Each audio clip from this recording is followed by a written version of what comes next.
Right సమయంలో ఆ ప్రార్థనతో ఇక రొబ్బను కట్టించేద్దాం. ఎంట్రన్స్ గదిలో యెహోవా ఇల్లు కట్టించిన 127వ కీర్తనలో మొదటి వచనం చదువుకుందామండి. 127వ కీర్తన మొదటి వచనం. యెహోవా ఇల్లు కట్టించిన ఎడల దాని కట్టువారు ప్రయాసము వ్యర్థమే. యెహోవా పట్టణము కాపాడని ఎడల దాని కావలు వారు మేలుకొనుట వ్యర్థమే.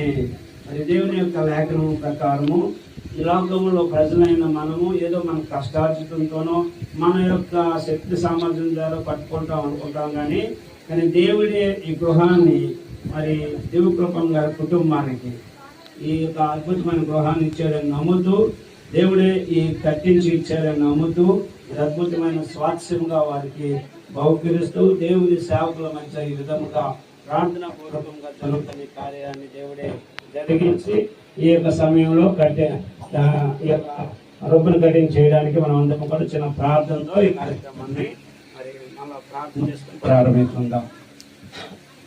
కృప కలిగిన మా తండ్రి, దైవమైన యేసుని వందనాలు. ప్రత్యేకమైన సమయంలోనైనా ఇవనైనా నీవే ఇవనైనా ఈ యొక్క ఎంట్రన్స్ గృహము అయినా మరి కటింగ్ చేస్తూ ఉండగా మరి మీ పరిశుద్ధాత్మ నడిపింపు మా మధ్య నుంచి ఇది మొదలుకొనినైనా నీవే మీరు రాకపోకలు ఎందుకు తోడుగా నీడగా రక్షణమై కాల్చి కాపాడి ఈ గృహంలోకి వెళ్ళేవారు వచ్చేవారు దీవించబట్టుకును అనేకులకు ఆశీర్వాదకరమైన కుటుంబం ఉండటకును గొప్ప దీవెనకరమైన కుటుంబం ఉండటకును సహాయం దయచేసి సమస్త మహిమ మీరు ఒక్కరే పొందుకోమని సర్వశక్తి మంత్రులు నాదురైన యేసు నామములో అడిగి వేడుకొని ఉన్నాం తండ్రి.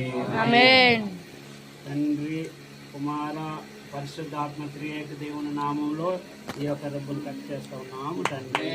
ఆమేన్ ఆమేన్. పరిశుద్ధ పరిశుద్ధ పరిశుద్ధ ప్రభువా, పరదూత